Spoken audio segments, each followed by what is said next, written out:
Hey everyone, welcome to Eclectic Spacewalk Conversations. I'm Nick McKay, and here is Millicent Ally, author and poet of The Tales of the Human Condition. So today we're here to talk to her about her life experience and how she came to write this collection of poems, and then what she's been doing since. And we'll listen to some poetry after a short break. So first, let's get into it. So Millicent, where are you from originally? Long story, I'm trying to sum it up short. I'm actually born in Los Angeles, but my parents divorced when I was still very young, about three and a half. My mother remarried. My stepfather was from Atlanta, Georgia. So from the time I was 5 until I migrated back to LA, I was raised right outside of Atlanta. So by birth, I'm a native Californian, but by upbringing, I'm Southern through and through. And that gives us a little connection. I'm being from Chattanooga, Tennessee, not that far from Atlanta. Yeah. So that Southern influence is very, very true. So what would you say some of those, if you're born from LA, what did you get from there? And then if, influences in the South, what did you get? Like I know manners are big in the South for us and things like that. So the interesting thing is, because my mother was from the West Coast and grew up in LA, my household was very liberal and very open and very, I was allowed to question a lot and investigate. And my mother was really big on, like, I guess a lot of black people at that time, Egyptian culture, and the Egyptians were black, and researching, and Zora Neale Hurston and Alice Walker and that kind of stuff. So I grew up reading a lot of that kind of stuff, and that influenced me. And it was a very search for information kind of household. My mother loved reading. My mother was a painter and a sketcher, so it was very creative, artistic. It was very creative, artistic. And then growing up in Georgia, it was interesting because there's a lot of manners. Yes, sir. Yes, ma'am.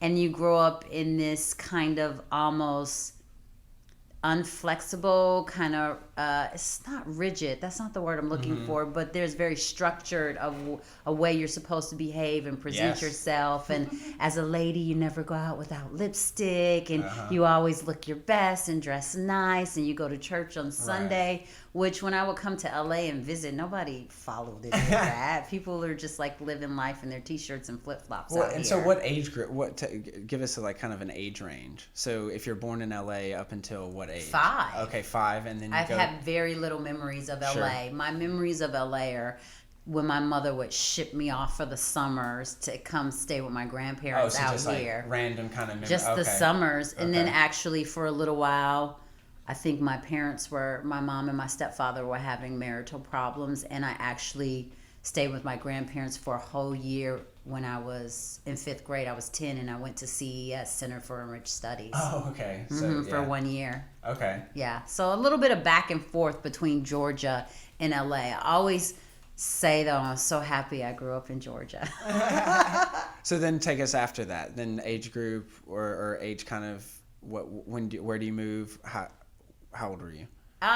Again, Back to LA. Just in LA for that 1 year, then that was just for 5th grade. They worked it out, figured out whatever was going on in their marriage, and then I was back by 6th grade when I was 11. I see. So it was just a single year, but within that, you pick up different things. LA always seems strange to me. I never really, even though there are kids here, you don't really see kids here unless you're a kid and you're going to school with them. But looking back now as an adult, I'm like, I walk around and I don't really notice kids here. Right. Okay. But in Georgia, like, it was open space and freedom and playing, and you were in the woods and you were playing in the creeks. Kids. Yeah, and you were just outside, and you would be outside as long as you came home before dark. That was kind of the thing. I mean, I'm the oldest of 3 boys, and like we lived in a neighborhood with kids our age and stuff, and that's literally what it was. You were up at 8 a.m. like doing stuff, and then you say, "Hey, Mom, I'm gonna be back," and then it's like you're gone until all day, till 7 or something, because you're doing riding bikes or doing this, playing more. It was just a fun time. But yeah, I could see that like in LA, people were maybe a little bit more guarding their kids. And you couldn't go as far. Like at my grandparents' house, we could play in the front yard, the backyard, and then we could go over to the next door neighbor because my grandfather knew that person. Right. So we could go one house over. In Georgia, I would rip and run up and down my whole street. I lived on a street that was a cul-de-sac. Right. And I was at the beginning of the street, and I would go all the way down to the cul-de-sac, and I knew everyone on my street, and especially the ones that had kids my age. Mm-hmm. Their doors were open. We could run in and get water and use the bathroom and run back out. What were kind of your more writing influences?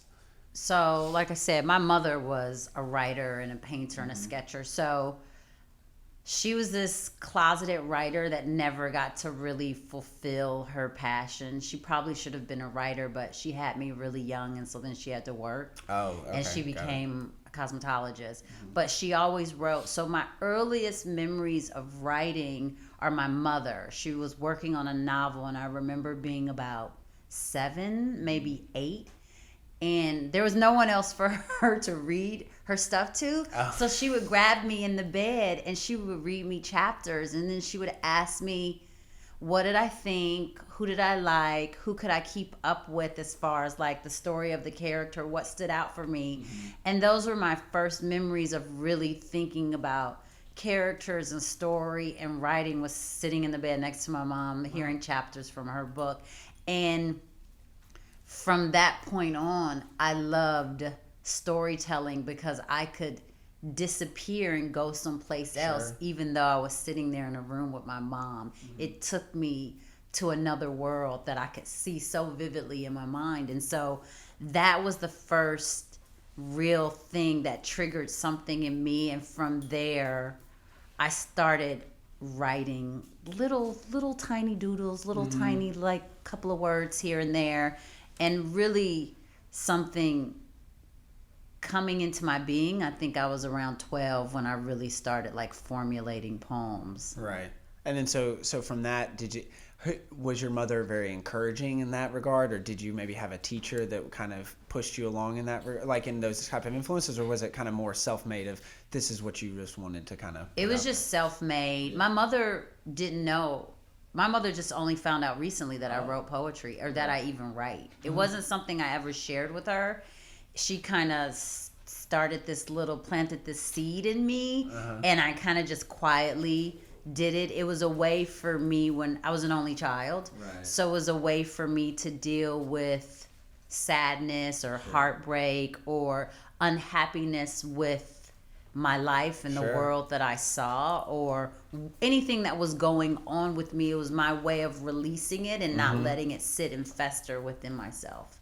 Okay, and then so that brings us to this 14 poem. I like this because, I mean, you say you're at 12 years old, you're kind of reading and writing. And that was the first thing I really ever wrote. Really? That I was like, wow, I kind of like this. Right. And I was 14 when I wrote it, and so that's why it's titled 14. Well, let's have you read it, and then we'll kind of just listen in on, and just go about because this is interesting to me, because this is kind of you formulating your own kind of subjective. Hey, this is me.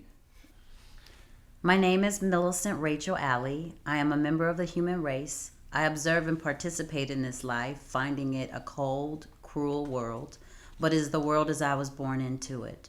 I ponder this question, and it is how I find myself. Who am I? I am a young woman in a male-dominated world, but I plan to demolish that thought. Who am I? I am a member of a world where money talks and bullshit walks. Who am I? I am a woman with just one life to live, such a short time to cram education, knowledge, wisdom, and all the essential tools for success into my brain and make them pay off before time and death take its toll on me physically. Who am I? I am a person who walks along a lonely road, a person who will open many doors, searching, looking, hoping to find that utopia that makes life worth living, envisioning that tangible but intangible great American dream. Who am I? I have not yet fully discovered myself, but I keep from the pitfalls that pull so many others out of the race. Who am I? I am not sure, but each day I live, I am that much closer to knowing. I have learned there are some questions one may never be able to completely answer, but still, I ask myself in the silence and the quiet of the night, who am I? Who am I? Who am I? So good. Thank you. So with that, you said you've learned some of these questions, and kind of you're not fully discovering yourself. What has changed kind of since then, though? Like, so you're 14, and then now, kind of things have changed. Have you realized some of those things, or has it become different, your goals? Obviously, since from 14, but like, talk about the difference of how you see the world than you were when you were 14. I don't think I see the world as such a cruel, cold place. Mm-hmm. I feel like I had a lot of angst in my teenage years, and I was really, really angry. And a lot of that has subsided. I think with age, you mellow and you become more grateful and more appreciative, because life is really long, but then it's short at the same time, especially if you get to a certain age. You see that I have a certain amount of time to do all these things, and I could be angry or upset of the way the world is set up, or I can just put my head down and do the best that I can and appreciate every day and the opportunities that are around me. And so I feel that from that angsty teen, I turned into this really light, happy, very grateful and appreciative person that now is looking just to still fulfill the dreams that I had as that 14-year-old. Mm-hmm.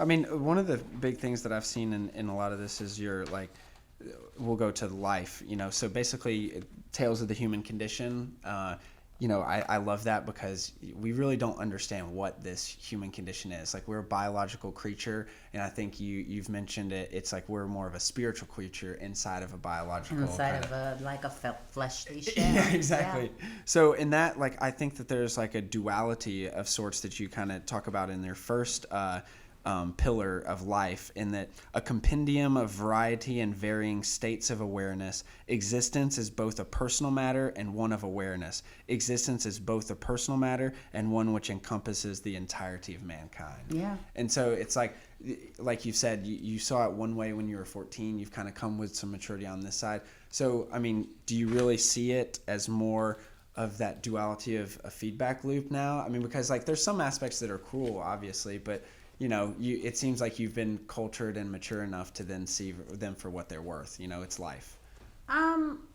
So I believe in reincarnation, and I believe that we come down into this physical plane in order to experience certain things that you couldn't explain to a non-physical intelligence, and you come down into this physical body, so you have structure and confines and limits, and you learn certain things in each life. Right. And so within that, I think that each life brings challenges, and that creates your spiritual growth and evolution until eventually, hopefully, that you become this ultralight being and you don't have to come down into this physical plane. But I do believe in duality, because if you don't have sadness, you don't actually understand and appreciate joy. And so you have to have the yin and the yang and the reverse of the coin to actually understand its opposite.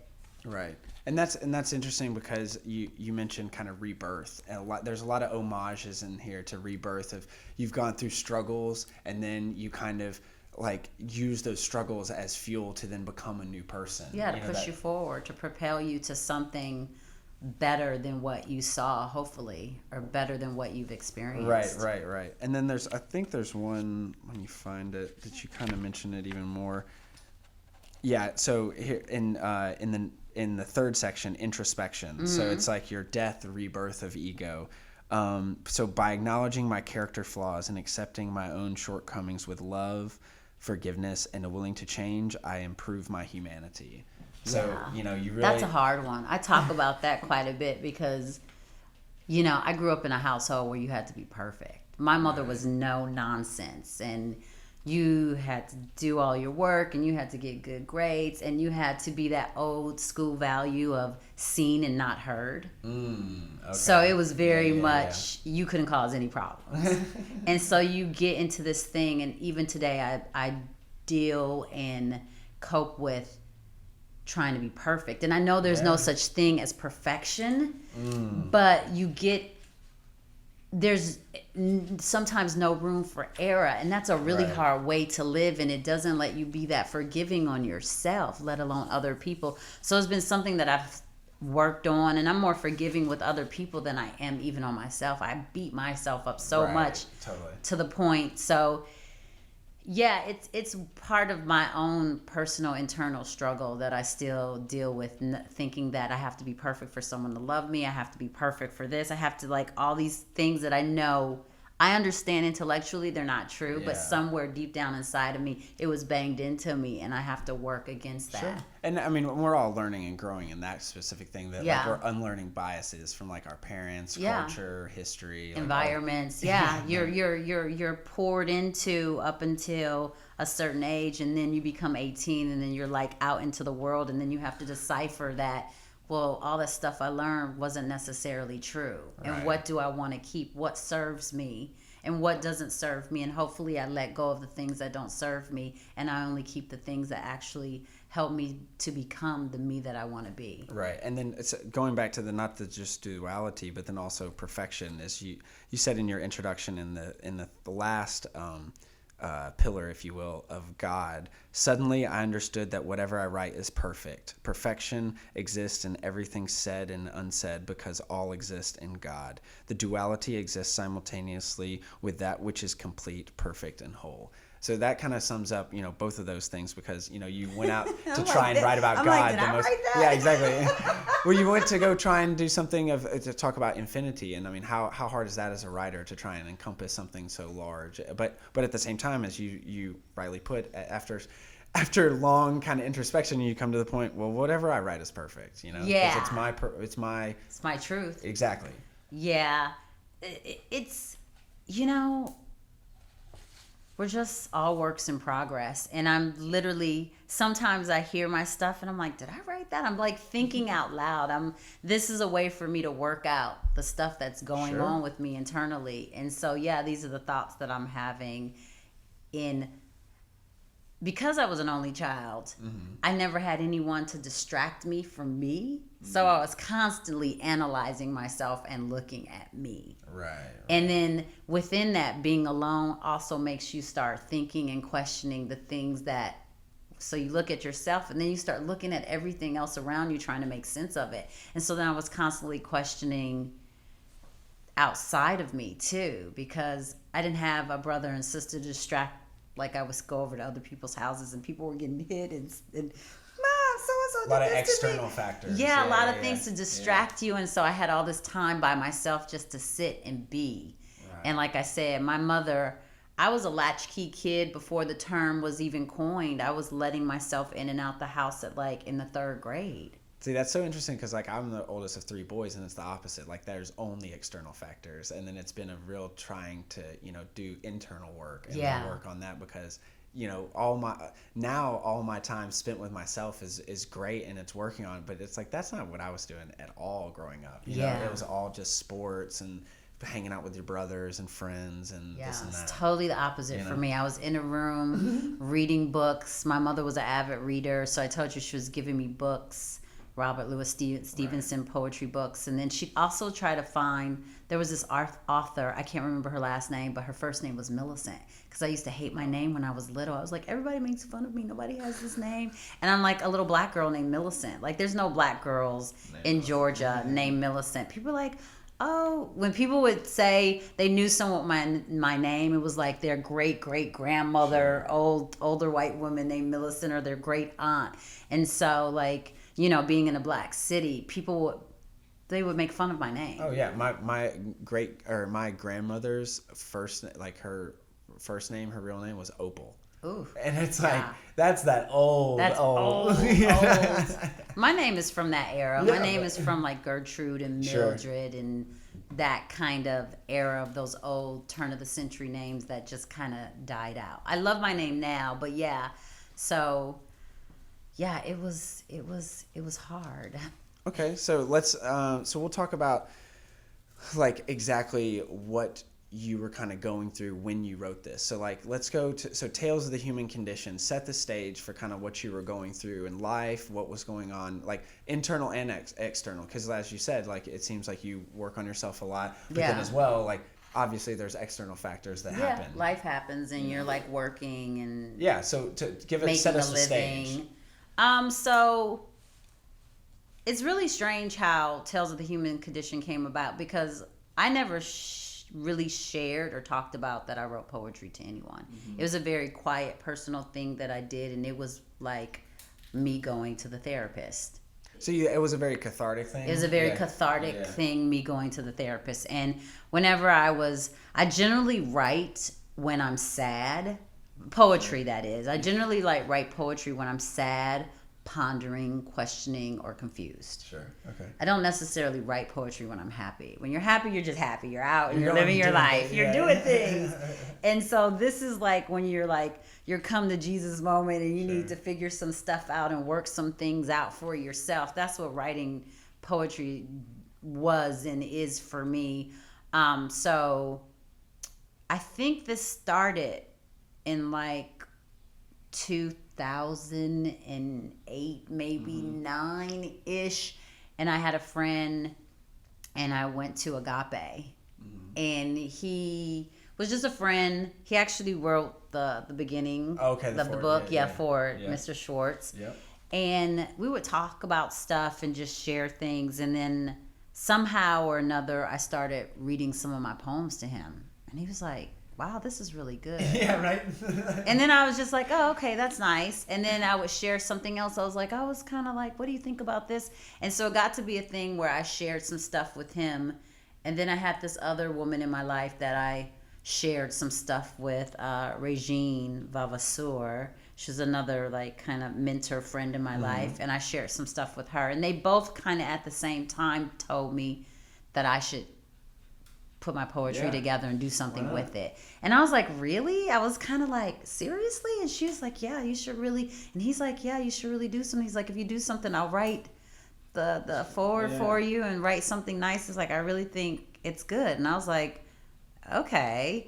And so that kind of started me kind of working on it. It took basically 3 years, because I really didn't have enough stuff to do a book. I had a little poem here and a little poem there, and I didn't know how I was going to connect it, because they were kind of all on these different topics.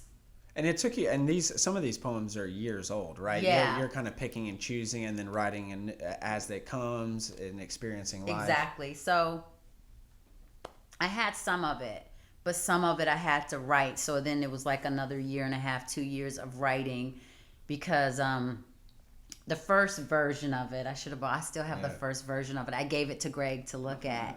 And then he's like, yeah, it's good. I think you need a little more. And he's like, and you need to kind of come up with a concept. Exactly. And I was like, concept? And I was like, okay.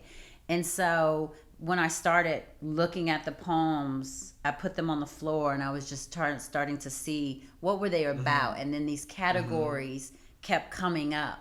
I think I had 5, 6, 7, and 4 poems, but they were all on the same subject matters. And so that's kind of when the name came to me. I was like, well, what is this all about? I was like, it's about my human existence, my human condition, me being down here in flesh. And I was like, okay, there's the name. Right. It's Tales of My Human Condition. Sure. And then that's how I got the life, love, introspection, and God, because every single thing that I had seemed to fall into one of those categories. And so then after that, I just focused and wrote whatever was lacking. I didn't have as much stuff on God. I had more stuff on life. And so then I start writing things that were geared towards how I felt about God, or some intelligence that created me in the world and outside of myself. So it wasn't like you went out to look at it was more ad hoc. Okay, I have these things that I've already kind of experienced. Oh wait, I think there's a trend here and more of a theme. And then as you write, you're like, oh yeah, there are these kind of 4 pillars. And then as well in the creative process, it's like, oh well, I'm heavy on this. Yeah. But I need to write over here on this. Exactly. So that it was kind of more even or more full spectrum about how I felt about each category or each pillar. And then that overall concept was your human condition. Yeah. Exactly. And within that human condition, the things that always came up for me was life. So was the outside world, love, which is romantic love, but also having relationships and interactions with someone outside of yourself. And then of course I've always been very introspective and like looking at myself and examining and trying to figure me out, and then coming to some overall understanding of something bigger than you and outside yourself that put you here for a reason, which is God and some infinite intelligence, and coming to terms with that, and within coming to terms with God, coming to terms with your own mortality, and that eventually you're not going to be here anymore. And what are you going to leave behind? I mean, so yeah, you'll someday we'll all be finite, but well, even within that, like I find we're all going to die. And so, but I find it really interesting that at a certain age, everyone realizes that you're one day not going to be here, but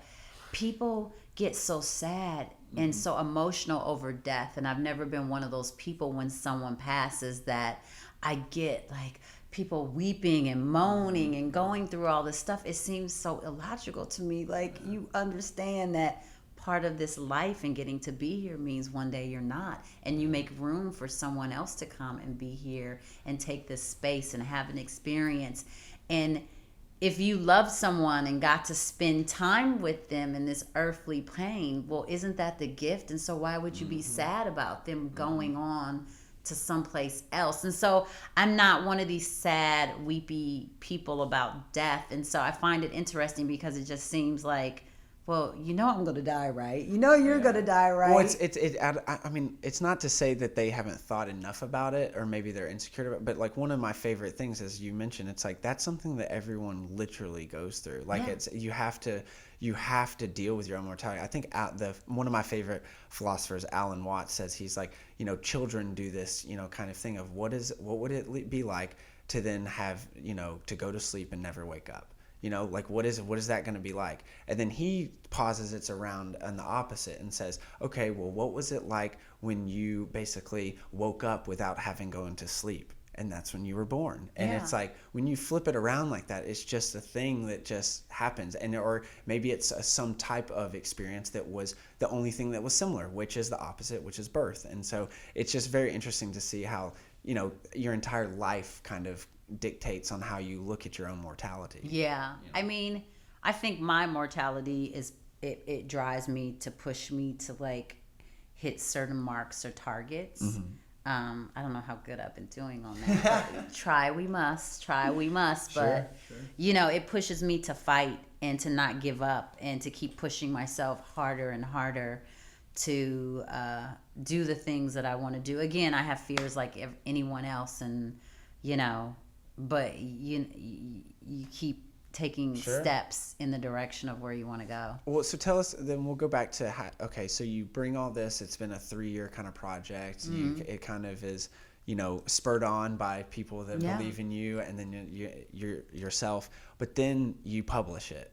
Now tell us what happens, and then maybe tell us a little bit about the actual process of publishing, because I know that you also self-published, and it was really interesting. It really taught me how resourceful I am, and how I could really put something together on my own. I found every single person that did the graphics, the person who was the editor, and and then the guy who laid it out in InDesign. I found the people to print it. I mean, I did every step of the process myself, and then I even did an audio version, and I had a guy, Nate, who did original music for each poem, because I felt like if you're going to listen to a poem, like it should have an emotional music in the background, emotional choreography, not choreography, but emotional song behind it. And he took each poem and created music, and he would let me, he's like, is this the feeling that you want for it? It was really interesting. So that was an interesting process. That's what slowed me down a little bit. I mean, I guess it may have never even happened if I had to try to send it out to someone. Good point. But when you're doing something on your own, you do one part and pay for it, and then you have to make some more money, and then you do the next part and pay for it, and then you have to make some more money. So it's like strategic step by step, and then you figure out how much everything's going to cost, and then you do it till you get finished. So then, okay, but now it's finished. It's You publish, finished. I finished and I published it. And I honestly didn't really have any idea how to promote it or how to get it out there. I ordered a lot of books because it was inexpensive the more books you order. Sure. And so I sent them out to like every woman's magazine. I sent it to Maya Angelou. Maya Angelou actually sent it back because I guess her team or whatever, she could get in trouble and people say, oh, she stole something of hers. I sent her a book. So they don't even read it. They just, sorry, thank you. And I can't accept it. But I sent it out to a lot of women's magazines and different authors like Maya Angelou type people. And then I sold some to friends and then gave it out. And then I gave some to a couple of bookstores and stuff like that. And then I did a page on Facebook, like, the logical things. But I didn't really know how to actually get people to look at it and read it. Right. But it was just a sense of accomplishment for doing the whole project from beginning to end and actually creating something that I'm proud of, and I guess obviously stood the test of time because here I am talking to you seven years later. Yeah. So I mean, that has to say something. I thought so. I mean, I saw it at Goodwill for I'm always in the hunt for new books, especially cheaper books, like because I mean Barnes and Noble and Amazon and everything, like it gets expensive just for wanting to get some new knowledge, you know, and stuff. And so I'm perusing around and then literally I think it was the kind of artwork or whatever was like, oh, and then I mentioned, human condition. I was like, what is that? And then I keep reading. I'm like, wait a second. This person just had a collection of poetry, you know what I mean? Like, okay, like $1.99, okay. And then I start looking, and then I see that you basically went, you were in Santa Monica doing like a writer's boot camp stuff around that time, or at least on the back of the book. And I was like, wait a second, I could just call her or, email her and see what she's doing. Like, come talk about this. Because obviously now that we kind of prefaced all of this, like what the tales of the human condition, your upbringing, and stuff, but then what has changed, obviously, because 7 years is a long time. It is a long time. There's some growth in there, I'm assuming. There's a lot of other things that probably life, love, introspection, and God. So, like, what are some of those things that you've been kind of going through? Well, after that, I went to the Writers Boot Camp in Santa Monica, and I did their 2-year screenwriting program. And then I kind of halfway finished the script through that. It was a little hard juggling. I realized as a writer, you need to write every single day, and you need to have a structured schedule. Mm-hmm. And I work in the entertainment industry, and so I work really long hours. I work average 10 to 12 hours. Mm-hmm. Doesn't leave much room for writing, and you have to be very disciplined and very structured to squeeze and sneak writing, not sneak, but get it in there. Every day. And I really learned about myself. I'm not that structured of a person. I'm a real free hippie granola, free spirit type person. And I never really had structure with my writing. I wrote when I felt like it emotionally. And so from that experience, I became a little more structured with my writing. And I learned to write down anytime I had an idea for stuff. So it gave me an idea for 2 more scripts and a sci-fi novel within that time. And so I did really good outlines within that time and wrote part of a script that I still haven't gone back to. But yeah, I got after this and trying to promote it and then going to school, I literally kind of took a break from thinking about anything writing because I was a little, I don't know if sad's the word or disappointed. I just felt a little exhausted. I'm not one of those people. I'm not a self-promoter. Mm-hmm. And so having to talk about myself makes me slightly uncomfortable. Sure. And I'm not really good at taking compliments either. So when people say stuff to me, I'm like, I don't really respond to It's really weird. Sometimes people think like I'm being rude or I'm stuck up. They'll be like, oh, I really like that. And I'm like, I don't know how to take it. So I sometimes don't say anything. And sometimes I'm like, oh, okay, thanks. Like, that comes from my upbringing too, that I never got praised for anything I did or compliments. And then so being older and people praising you or giving compliments, sometimes I don't know how to take it, or I brush over it. I almost don't accept it in, and I kind of like brush over it. And that's not good or great. But so after that whole experience, I was a little exhausted from thinking about writing and having to talk about myself and like promote, because that's what you have to do. That's literally what you have to do. You have to say, I have this book and it's really amazing. And I think like the nerve to say that your book is, how do you know your book's really amazing? But that's what you have to do.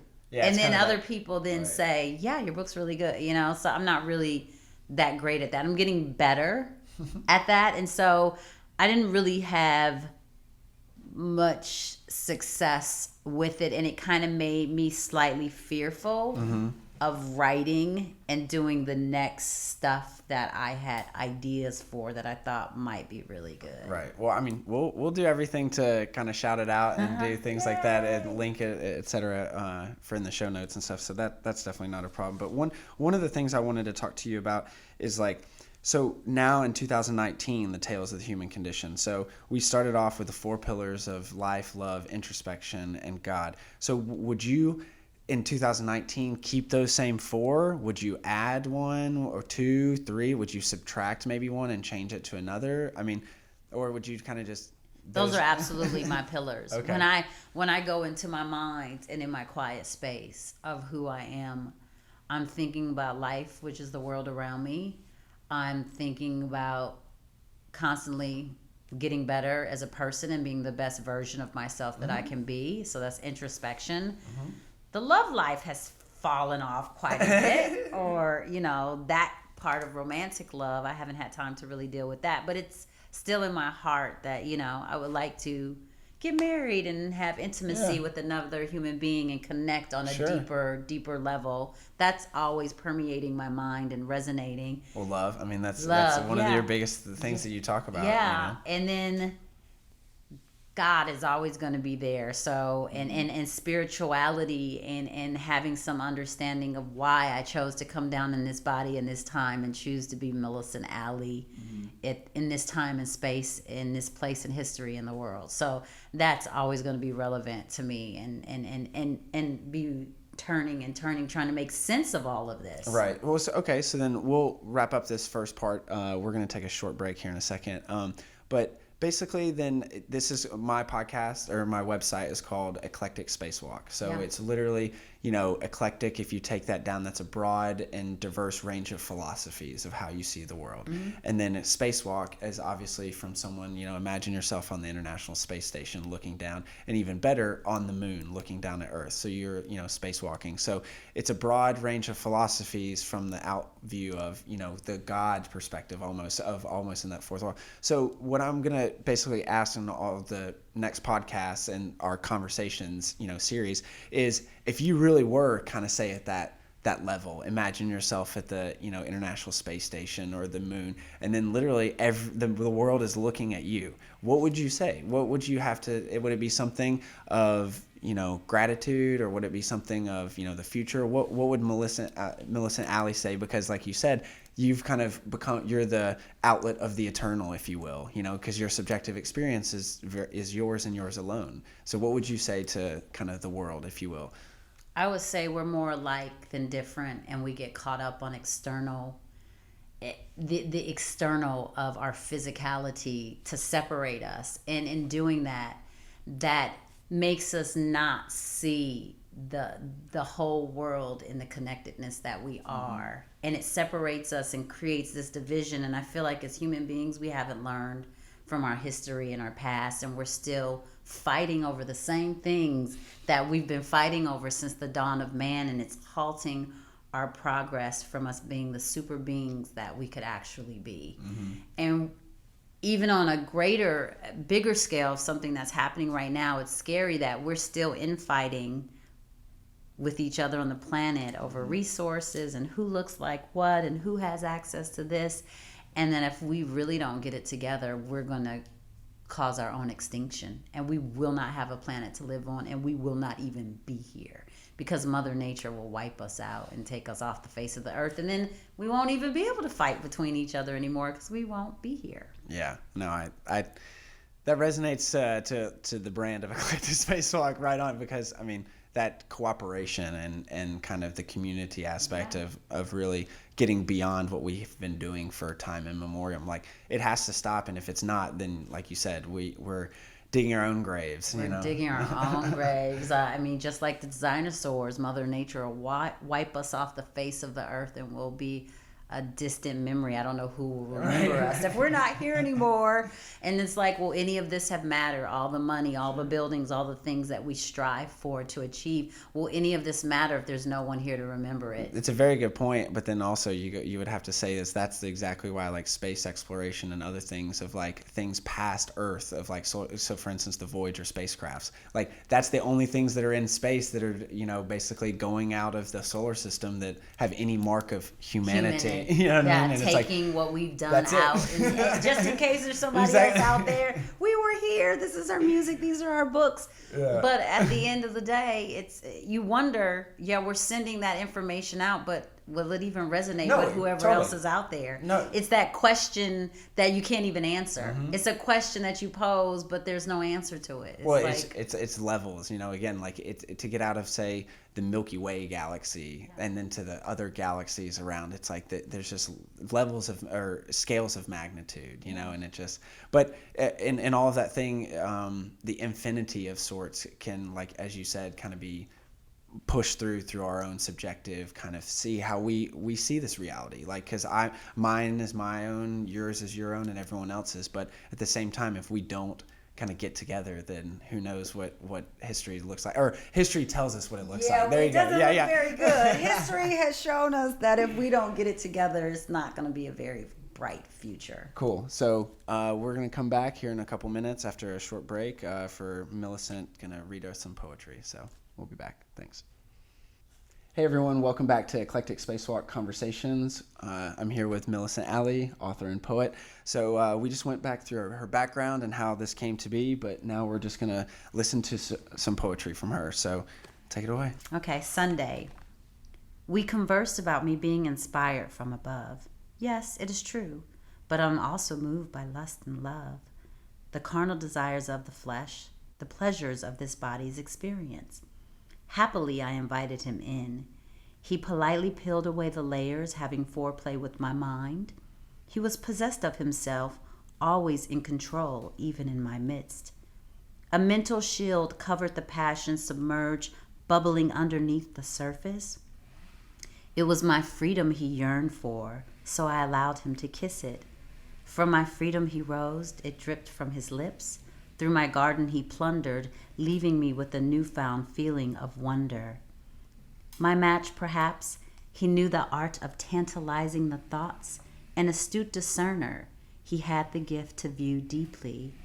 Our association was more than I believed it would be, a day full of ease, enjoying each other's company, no care for where any of it would lead. Oh, that's great. Yeah, Sunday's such a great, like, day of rest type of thing. Even if you don't believe in the biblical. Yeah, exactly. I have a thing on Sundays. It's kind of like a reggae Sunday, so it's like, you know, kind of those good vibes and things like that. I only listen to reggae music on vacation. It seems strange. It's like you need to have like cocktails and be by the beach in Jamaica somewhere on like a, you know, an island listening to reggae. But I love that you. So what do you do for self-love, self-care? You know, because Sundays are usually that kind of day of rest. You know, like. Do you do mani-pedi? Like what? Not. I don't even consider that self. That's like just maintenance. Maintenance. That's just basic, like ground zero. If you're not doing that, we got problems. Sure. But self-love, self-care. Lately, I don't know if I've had much of it lately. I've been in this work mode lately because I'm taking care of things and getting a whole bunch of things off my plate. Sure. So I'm at like zero debt, zero anything, so that I can go back into this creative headspace. Oh, I see. So that I'm not working as much, and so that I can like have 3 days to myself to write and do whatever. So this year and part of last year, that's what's been going on with me. Because I have great plans of writing. I have this screenplay, and these characters are in my mind, and they're bothering me, and they won't leave me alone. So you really have to have that I have to get them out. Yeah, they're taking up space in my mind, and I see their world, and they want to share their story, and so I have to get them out in order to make space for something else. So Good. yeah, so taking care of myself is taking care of financial things to clear my plate and get to where I can be creative and express and be happy. Right. Because I feel a sense of joy when I'm able to get things out of me and course. put them down. Especially if you have a track record of catharsis of writing, you know, Yeah. it's almost like you have to then do it. Yeah, because it's me working out things. Sure. Personally, like some of this is partly my story, and then I've added a little fiction on little top. zest. Yeah, a little zest to move the story along, but a lot of this first story is Sure. me. Okay, so that's Sunday. So then we'll go to the next one that I think is mass morality. Mass morality. Yes. Yeah, there's a lot of people acting like this in the world today, honey. They are like not really.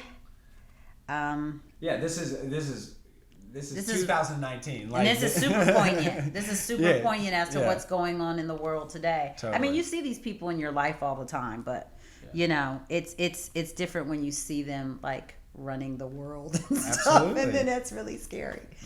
So this is mass morality. Imposters parade in broad daylight, pretending to be what they are not, portraying abstract, idealized characters, saying whatever is necessary to fraud and sham, but unable to behave continually in character, their costumes slowly unravel, revealing to the keen observer glimpses of the bone beneath their deceits. The masqueraders caught on cloth lash out, denying any wrongdoing, claiming for themselves a new role. In an instant, they become the victims of extenuating circumstances void of any responsibility. And you, who discovered their facade, are cast as the scoundrel in the drama for seeing through it, for demanding that the disguised ones don a cloak of accountability. How dare the rest of us require truth, honesty, and common humanity?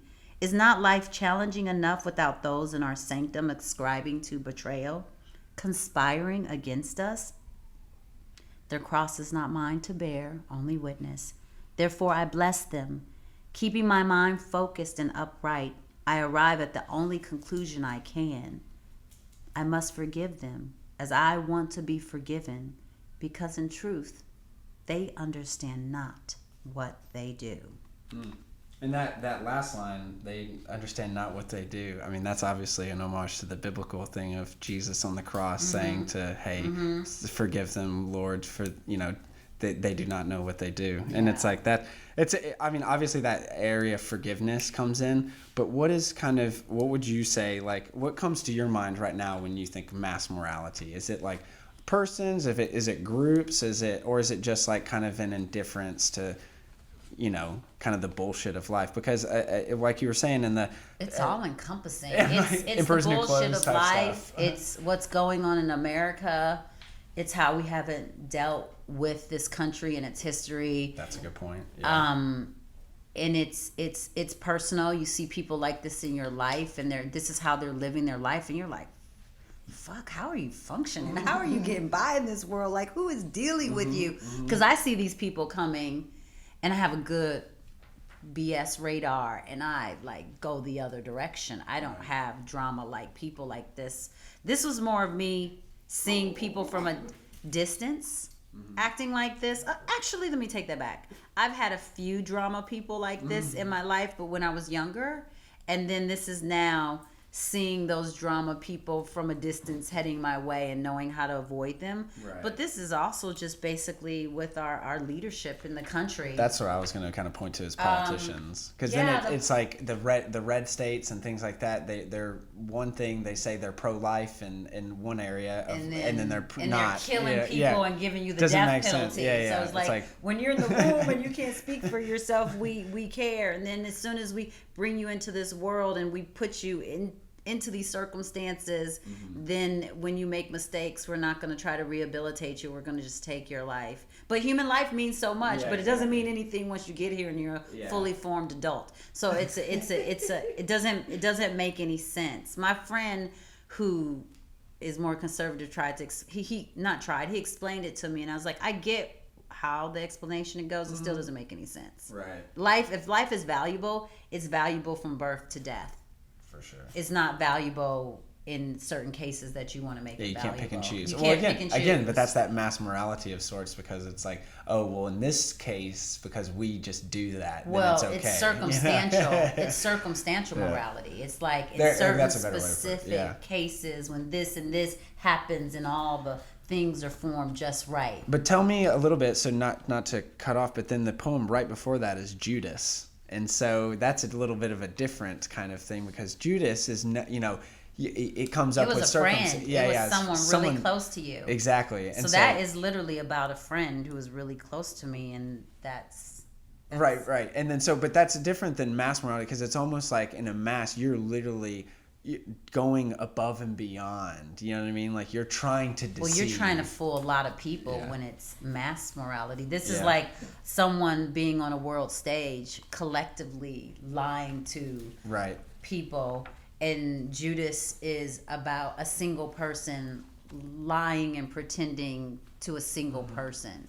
It's just like Jesus. Judas was the one who betrayed him, and he was one of the disciples. Right. So that's how it got the title. It's someone near and dear to you betraying you. But at the ultimate level is forgiveness, though, like as you said, because for they know not what they do in both cases in the grand scheme. In the grand scheme of things, it's like you have to forgive that this is the things that are external factors that are happening to you, and that you don't have, a way to deal with them necessarily. Well, forgiveness was really important for me, because I remember when I was not necessarily the nicest person and people forgave me. Oh, okay. And so it was always really important to me. You don't necessarily have to forget, and you don't necessarily have to be like crazy and invite someone who's, drama or toxic back into your world, but you can release the energy and the animosity behind what they did to you, and wish them the best, and hope that they definitely find their way as you were able to be forgiven by others, and then now you've come full circle and become better and found your way. So we each have to give that to each other for us to become better people and better versions of ourselves. It's not just, I did it, you should be able to do it. I was able to do it because someone gave it to me. And so you have to extend that to every person. Yeah. It has to be reciprocal. It's full circle. Yeah. Okay, so moving on from those, and I think the next one is 11408. I think that's such a good one. I think if No, is that one? No, we're going out of order now. No, I think it's which one? It's either that or Ascension. That's what I meant. Yeah. Ascension. So right after, well, we can talk briefly, I guess, if you have something to say. Is 11408 is when Obama is elected. Yeah. And so, I guess you can just talk some commentary about that. So this country has a very colorful history. I never thought, and I'm not even old, I never thought I would see a black man as president. Sure. Like, never in my lifetime. I was like, they're never gonna let it happen. Like, it's never gonna happen. And so just the magnitude of that, and just the emotion and the welling up, because I don't think my grandparents ever thought they would see it, and they saw it in their lifetime. I don't think my parents ever thought. It just wasn't a possibility. It's interesting because you live in a world, in a country, and they say America's the greatest country in the world, and you're like, really? Mm-hmm. Yeah. Well, people haven't dealt with that history, as we've talked about. And as a black person, and as a black woman, I'm a double minority. I'm black Sure. and I'm a woman. I'm in two minority groups. Yeah. You live in two worlds. You live in the world that is black, and then you live in the greater world that is black, white, and everybody else. But at the end of the day, it's still a white world. And so you have to learn to exist in both worlds and go back and forth between them so that you can succeed. Sure. Well, I saw a lot of that in the South. Yeah, in the South, you have to exist in two worlds. And so it's interesting when you see people who are told that they can do anything and they're the best and everything they do is great, and you're told the opposite, then to see someone come along and show that you really can you're just as good, and you can be just as great despite what these people are telling you or saying about you, and not to let anything get in your way. You might have to work harder. You might have to be better. Well, I think, and that's what one of the things that's why it's not saying that I give necessarily Obama a pass on things, but like for me as a journalist and looking back at like objective records and his things on drones and the whistleblowers, it's like, okay, we can, some of that mass morality comes in. Yeah. But at the same time, it's like that is a watershed moment, period, on an entire culture of people that have been underrepresented for time immemorial since, Not just underrepresented. Obviously, like taking the slaves. Yeah, straight up. Oppressed, targeted and oppressed completely.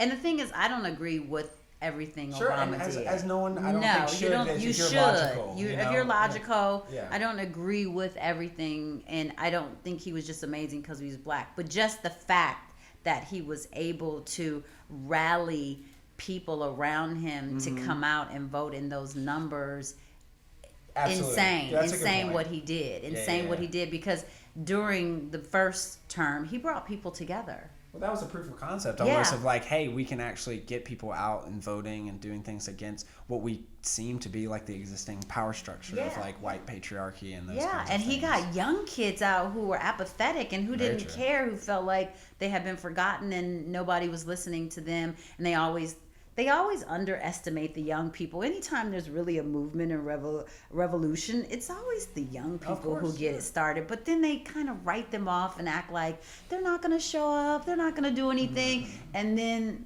they got their ass handed to them. Yeah, well, I mean, you look at it because it's like, well, then it's that bounce back effect or that pendulum swing back, because it's like, okay, we're all good and everything's great and gravy, with Obama, and then you get someone like as antithetical as Trump, and then all of a sudden, Obama looks like a saint. When whatever you want to say about him, it doesn't really matter. It's like just by the sheer fact that Trump is around and doing what he's doing, the guy looks like a saint. You know what I mean? Like a formalized person that's not a child. You know what I mean? It just is like there was sanity in the world. I don't know if saint's going a little far, but you're wow. Sure. But there was idea, some sanity and some intelligence, where I feel like now we've entered the age of anti-intelligence. Oh, well, that's a good point. Idiocracy and all that kind of stuff. It's like hip to be dumb, and I'm like, who thought of that shit? Hip to be dumb. Or when it's too much of like saying like, oh, I'm not interested, I don't read, and it's like when you are saying that and championing that, it's like, okay, I get that, but like you want to be known as someone who just doesn't learn or read. It's like, wait, what? It's an era of anti-intelligence, and it's really interesting, but.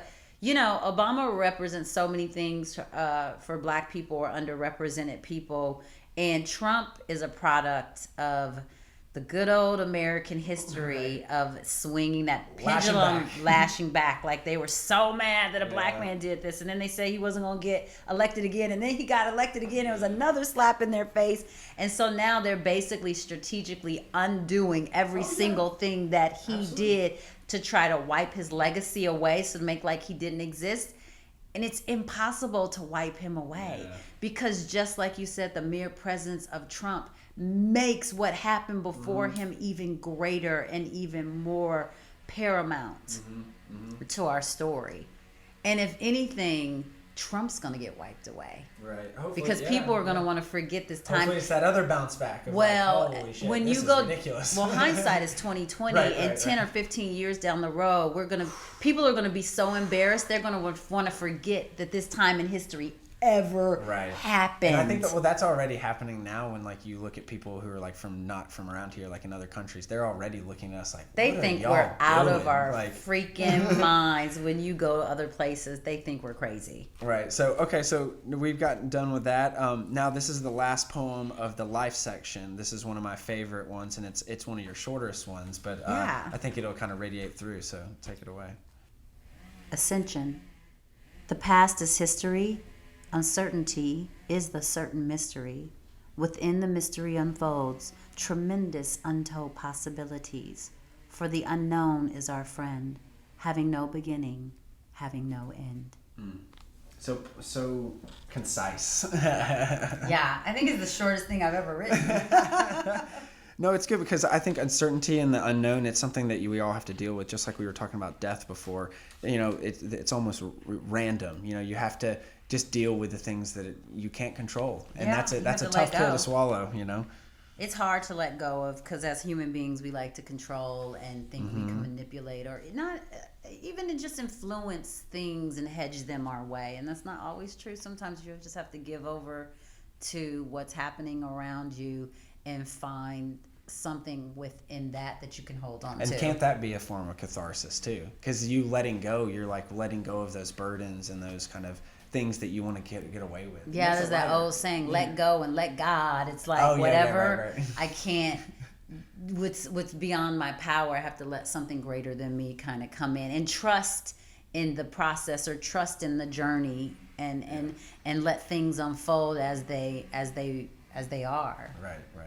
Okay, so then so that's it for life. Yeah, then we go into the love section. Okay, so let's go into love then. And then yeah, we got one poem from love. yeah, I think because in the next ones you kind of show that duality, because like it's not that it repeats, it's just that you're saying a lot of literally around the same, you know. You're saying, okay, this person is like great in these ways, but then man, they need to work on it in this, and it's actually the things that I've been dealing with. All of us are works in progress. Okay, this is in the love section, and this is called World's End. The evidence of his parents' indulgence, confident and casually assured was he. Selfish, spoiled, and quietly arrogant, he existed only to please himself. He camouflaged his background with the meager appearance he chose, wearing it as if it belonged to him. This facade meant to keep groundlings away. Drawn to his beauty and charisma, I entered his world with no invitation, believing myself the predator, ready to prey upon his amazing energy which emerged from a foreign place unlike anyone I had ever envisioned. He took me from tranquility to rage, where he resided simultaneously, alive at both ends of the spectrum, a wild expression of extremes, the very definition of internalized chaos, a live example of the destructive nature of those who devalue their lack of limitation, the culmination of an undisciplined spirit bound by a physical shell. He, unable to grasp the relentlessness of his pursuit of self-persecution, was vexed by my attempts to claim his anguish. He desperately believed in his rage and dwelling inside it. And soon I discovered my love could not soothe him, a discovery which ruined me. Seeds of contempt grew out of my heart. I was despondent, clutching the remains of our bond. In a final attempt, I descended upon his presence and spoke. We cannot continue if you persist in this manner. You deploy cruelty and madness. You ask my heart to accept what is unacceptable. You attempt to convince me to go against my principles, and you ask me to be satisfied with your mere drippings. You must cease and desist, for as definitely as I am a woman, I will revolt with all that I possess. My love will sour, and you will desire its sweetness lost. You will miss the comfort of my arms, and then it will be too late. To my desperate plea, with the mind of a man, he laughed, and that was the end of us. This is a great poem at the end of love section to then basically encapsulate all the other love poems, and it really dawns on me like the duality of dealing with someone's insecurities and what they're dealing with, but then also you're going through your own, you know, and so how do you deal with those kinds of things? Well, this poem was about someone not wanting to work to become better while I was working on myself. And so it's hard to be in a relationship with someone who is willing to just be and having all these issues and not even being honest enough with themselves to acknowledge them. Mm-hmm. You can't move forward or do anything with someone who won't acknowledge anything's happening. Right. And so it was being stuck and saying, you know, you're asking me to accept things that are beneath me or that are not worthy of me. Right. And you think that's okay. And if you keep thinking that, then we're not going to be together. And I don't think this person really thought I would leave. And so he was just like, you've been here all this time. You're not going anywhere. Right. And that was the final straw. And then, as you said, and that was the end of us. Yeah, that was the end of us. But that, again, was not the end of you. It wasn't the end of me. It was me finally coming into my own and knowing my worth and knowing my value and saying that I'm not going to accept this. And I'll walk away from you. Even though I love you, I'll walk away from this because someone else is going to love me the way I deserve to be loved. I think that's a hard thing, because when you're really in love with someone and you see, the hardest thing is to see someone's potential and them not living up to their potential, and seeing that they're really amazing, but they're letting other things get in the way of them being this amazing person that you get glimpses of. Right. If they were a total fuck up, it's easy to leave. Lost potential is a big thing. Oh, the biggest thing is unfulfilled potential. It's so sad. Okay. And then so we move on from love into introspection. Ooh, yeah. I love looking at myself in the mirror, trying to see what's going on. But as we talked about in the beginning, we talked about, you improving your humanity, but then you started in the preface or the about section, and I'll preface this before you read the profession, I guess, is the next poem that you'll read. But I remember, I am a spiritual being experiencing a physical life. The sages teach us that our primary purposes are to inspire, to create, to be of service, and to love. With myself intact, I can become a vessel of brilliant light to illuminate, looking inward to help outward. And so that's very beautiful in the sense of, again, we've talked about the death, rebirth of ego, but then how is that introspection really transformed how it's been a pillar? Obviously, you look at it, so you looked inside to then deal with the world outside. I mean, I've constantly been examining myself my whole life. I don't know how to do anything without starting with myself first. I don't understand anything else. But again, I was an only child. Right. So everything was just me in a space, me with myself. There weren't any distractions. Like I said, I was a latchkey kid before there was even a term, and my mom worked all the time, so I was just kind of like, do-do-do.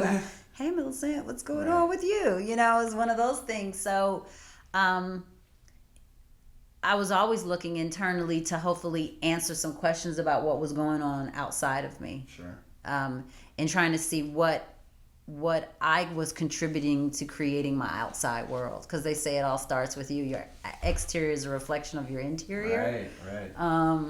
And so so it's always been a question, and examining. I don't think I'll ever stop examining myself or searching for. No, but that goes into what you're doing though, because as in the next poem that you read is the profession, and then this shows what you are, as you, or at least what you're striving to be. So. Yeah. Okay, so in the section of introspection, the profession, I am a storyteller. I am a verbal stylist. I am a linguistic expressionist.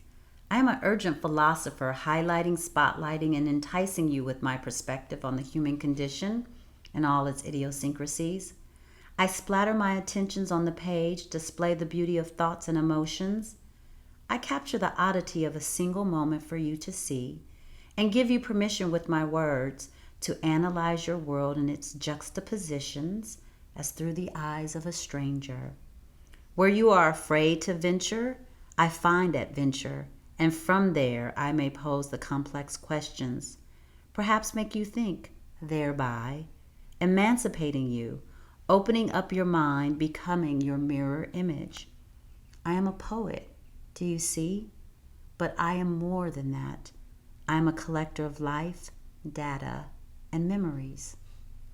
That's so good. And so do you think your experience, your profession, do you think of yourself now as a storyteller still?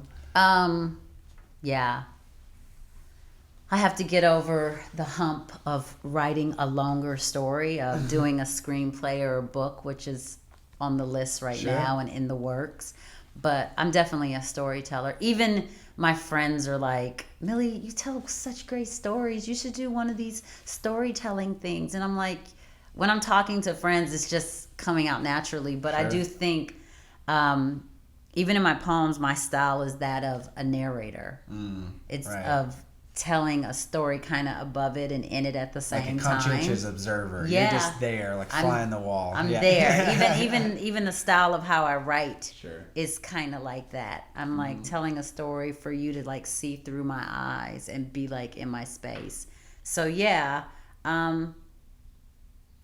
I don't know how to be anything else but a storyteller. That's good. Well, then it seems like, you've kind of encompassed that and continued on that. So. Yeah, I just need to get the structure and the regimented things together for the screenwriting. But I think a lot of that is, again, the process. Even like, doing the things like this, getting reinvigorated and everything. So it all comes. This is definitely reinvigorating me and getting me like, okay, I have to get back into my writing again. So we'll briefly go from that to basically a very personal poem, Apology. Yeah. And so this is dealing with your mother, and so I'll just let you kind of go from there. Okay. Apology. Regardless of the lack of intercourse and the inconsistency of our relationship, I must announce that I love you, Mother. My love for you reigns paramount despite the absurdities of our past, which bind us in a pedigree of dysfunction. Neither you nor I are to blame for the mishaps of our ancestors. The past is beyond both you and me. I can reflect on the choices made by our family and its parental predecessors with empathy. I avow the cycle must be broken. Thus, I hold none accountable unless I hold myself accountable. Do you do the same, Mother? Nothing less than children of God learning from our choices. Forgiveness is the only way to free ourselves from emotional, familial bondage. Fallen from grace we have if we are unwilling to release the past and move ahead. So, Mother, let us forgive and forget. If we do not, it will be our life's greatest regret. Very powerful stuff. It seems like, again, like the kind of duality comes into to a lot of things of, hey, this is our past, let's live and forget, but then let's come anew, let's get something that's bigger than this or better than this, what we've doing. Yeah. If only people could live up to what's on the page sometimes. Of course. Yeah. Of course. Sometimes it's easier to write people on paper and hope they can live up to something than what actually happens in real life. Right, but then again, I think the forgiveness aspect comes and radiates through as the always. I have a deep love for my mother. She has been a great influence on me. She's part of the reason I write, strangely enough. A big part of the reason of my childhood and forming this love. I have a love. I think writing for me is more than anything a love of words. She created in me a love of words. I love language and I love words and I love the power of words. People talk about pictures being the most powerful thing in the world, but I think words are, because within words you can create your own vision. Even with the words within that, a picture tells you exactly what it is. Words, you get to use your imagination and concoct what that word picture looks like in your mind. I see what you're saying. That's interesting. Yeah, and it comes from environment, walk of life, because what I might tell you a character looks like, you can still envision that character in your mind and it'll look slightly different than what I envisioned in my mind. It's kind of the rainbow thing. Yeah, like everyone sees a different rainbow. Okay. So going to the last one in our introspection process, I really love this, and this kind of is right on Eclectic Spacewalks, kind of brand and everything is like the lifelong process. So we'll get into that probably after, but why don't you read the lifelong process? Okay. Also in introspection, the lifelong process. The outer appearance of things does not sustain, nor does it suffice as nourishment for the soul. Only when the world descends does the trek begin. The rest is but a waking dream. The totality of everything of this world means nothing once you discern its bewitchment. Then the temperamental human ego crashes, and forgiveness and love are raised upon its throne. This is what the prophets of the ages have told of, not a distant heaven far away, but a heaven here on earth. The joy that resonates from inside oneself, no man can take from you. The task assigned to all of us is to stay in this awareness every single day, despite the thieves who lie to us with the perception of the senses. Thus, we extricate ourselves from karma and take the first steps along the path of enlightenment. So great. I really love that end because, the path of enlightenment, what does that mean? And for me, like, a lot of it is, Aristotelian philosophy of only knowing, the only thing I know is I know nothing. Yeah. And that is something that a lot of people, it's so overwhelming because they kind of put it towards like school or things like that. And it's like, but life is a process and life is a school in itself. Yeah. It's never going to end until you are ending. And then at that point, well, it's nothing, it's your nothing. death. So talk about that. For me, it definitely is exactly that. It's the lifelong process. It's me finding my place in the world. It's me attempting not to get caught up in what is advertised to us. So this is what life should look like. These are the things you should have. This is, how things should be for all of us. Your husband, your 1.2 kids, this car, this house, this.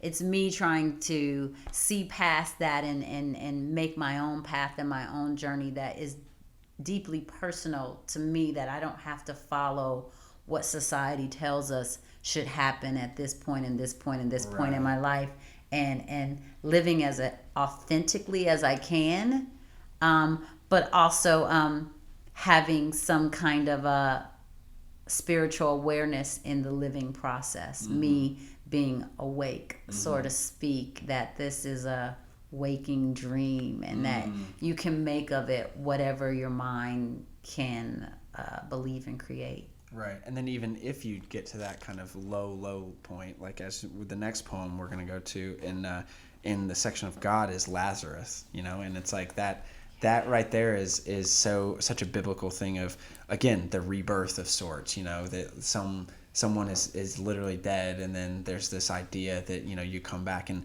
whether or not that actually happened or not, the idea of the phoenix or the Ouroboros and the things that we've been talking about, the rebirth. Well, I think hopefully through your life you have phases, and through each phase a new evolution comes out, and that's a sort of a rebirth, because you're one way in your 20s, and then you hopefully evolve a little bit, and you're another way in your 30s, and then the same thing like your 40s and then your 50s. And I think that's a part of the lifelong process. You're constantly evolving and becoming, hopefully, better versions of yourself, or more informed versions of yourself, or more self-aware versions of yourself. Right, whatever you kind of need. Yeah, whatever you kind of need on your own journey. So why don't you read Lazarus for us? Lazarus. It's another short one. Yeah, and this one's in God. Yes. Okay, in the God section, Lazarus.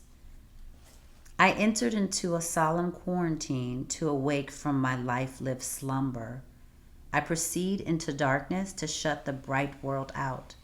The stillness of the silence deafened me to all the words whispered in the wind. Nothing is ever lost, nor can anything outside oneself be found. That's great. So nothing is ever lost, nor can anything outside oneself be found. It's beautiful. So in that kind of regard, it kind of shows the infinity of sorts, the ultimateness is that you can, nothing is ever lost when it's all contained, in the infinity of sorts. It's so interesting because I write about these things, and you would think I have all these things figured out. I don't, absolutely not. But these are the things that I'm always impressing upon myself to work harder at, trusting in something outside of myself that is a spiritual intelligence or a universal intelligence, and also trusting what is inside of myself at the same time. Right. And then so trusting yourself is going into the next one is the distant beyond.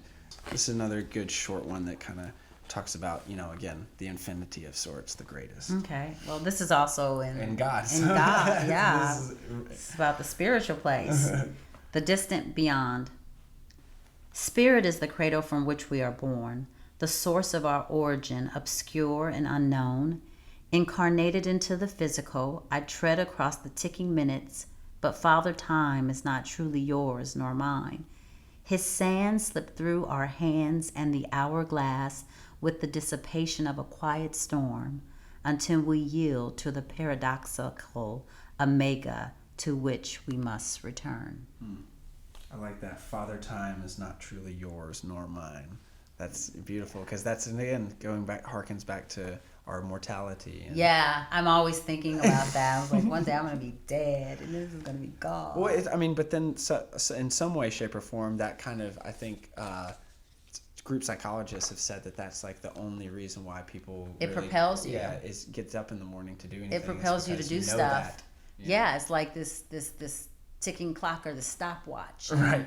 Like either you get it done or that's it. Right. Well, then in this next poem, we've kind of been going up to is the Immortal. So again, this harkens back to, the infinity and sorts that, we're all immortal in some ways. So why don't you take it from there? Okay. Immortal.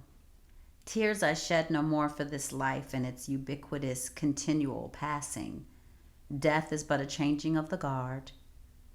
What pertinent reason is there to mourn infinity while our temporary identities meet their demise? The gist of you and me blows across the winds of eternity. It is ours the opportunity to be born, but the edict of the natural universe dictates for every beginning there is an end. So once memories of this earthly experience have been gathered, assembled, and preserved in the sanctuary of the ethos, to the invisible from which we came, we all must return. It's beautiful. Yeah, I love that the gist of you and me blows across the winds of eternity. Because then that also talks about, all the people who have never wrote something or, and are forgotten by history. Because in the 200,000 years that Homo sapiens have been around, I think there's been 10.5 billion people. So it's like, that's a lot of people that had we're all a part of the human collective consciousness. Exactly. And so all of us are here in one way or another through this, whatever this group consciousness is that we are. And, we build upon everything that has happened before and preceded us. Mm-hmm. And so everyone's here. Right. No, I love that. So the Immortal. And then so lastly, this is the last poem of the entire collection called Eternal Hymn. Yes. And really love this in the sense that, it's really the duality of you and a person being subjected to this, and then also the external environment. So then that yin and yang. And so what we'll do is I'll read the first two stanzas, and then you can come in and read the last two stanzas, and then that'll be kind of a good little poem reading, if you will. So Eternal Hymn in God. The infinity of my existence is you. I belong to no other. You are the source of my very being, my reason to live, to view another dawn, to see the sunset, to live my life long. I am the expression of your love through all space and time. I carry you with me. I am yours and you are mine. Never have you deserted nor left me on my own, not even in my most shameful hours of wrong. Your knowledge is more than I can fathom. I could love no other as you do me. But still my spirit searched through varying degrees of unrest. I cried out in pain, screamed, demanded, and confessed. I had abused myself and taken this life for granted. Yet you did not forsake me, refused to turn your back on me. And I asked for your forgiveness. I, your loving daughter, now a woman. You have shared with me so much, and you continue to give. Because of you, a blessed life I live. This choice of free will, mine to create who I was and who I am. I have trust and faith in you, comprehending finally only the good is true. So the infinity of my existence is you. You're kind of, at least, maybe not purporting to say that you know God or what it is or not, but you're at least acknowledging, and that's pretty, powerful. There's something outside of me that, I can't be oblivious to all the people here in this wonderful planet we get to live on. And so there's some infinite, universal, intelligent, that Big Bang theory, whatever you want, that, we're here and life's pretty darn good. Yeah, it's comparatively. Yeah. Comparatively. We could be in some hellish third world country struggling for water and just like walking 15 miles for school, but I mean, as Americans, we definitely have a pretty good standard of living with all the stuff that is happening. Well, and I think that's what, I mean, the American dream type thing is so interesting because, like, we've kind of experienced it, but then in other places it is Mad Max, you know, it is a third world country, et cetera. And so what my thing is, my entire goal is to just try and make about as many people as I can to have the upbringing and life I've had, because again, it's been very privileged, very, you know, the fact that I even live in the United States, as we were talking about, that alone gets you, you know, a bunch of check marks that somewhere in the world just doesn't give you. It's interesting. You know? So I never felt American most of my life. Right. I always felt like I was just a black girl from Georgia. Like I never really thought. And when I started traveling, it's really when I've like went outside the U.S. and I went to like Turkey and different places and went overseas, and then you're like, damn, I'm really American. Like culturally, everything about me is American. And then it sits in you in a different way, because I felt kind of separated being from the South and being America. There's this kind of love-hate with this country and the things that have happened. And so you're here and you're part of it, but not really completely a part of it. And then when you leave the States, oh yeah, you are American and you're trying to get back. You're trying to get back. I went to Peru and got sick, and I remember thinking, Lord Jesus, don't let me die in a third world country. Please get me back to the doctor of the U.S. Do something. Yeah, that's interesting. Okay, well, so I'm gonna close out in some of the text from your conclusion. Okay. I think it really encapsulates like what your kind of thing was. So we'll conclude with this: is I dedicate this book to the universal consciousness, the infinite wisdom, the eternal presence known as God. This presence, which is glorified throughout every religion and race of man, has many names, but which we praise him for the creation of our magnificent world. In this process, despite my ups and downs, I have become more loving, empathetic, and thoughtful. I regret nothing, not a single step along the path, for I needed life's complexities to formulate my journey and life. And then lastly, what life is, I do not know for sure, except that it is what you make of it. On these pages, I have shared my perspectives and my personal struggles. I hope reading this book was as healing for you as writing it was for me. And it has been for me. So thank you, Melissa. You're welcome. Yeah. So great. Well, thank you guys so much for listening to episode 1 of Conversations from Eclectic Spacewalk. And we'll be with you next time. So until then, ad astra, and take care.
One of those people that gets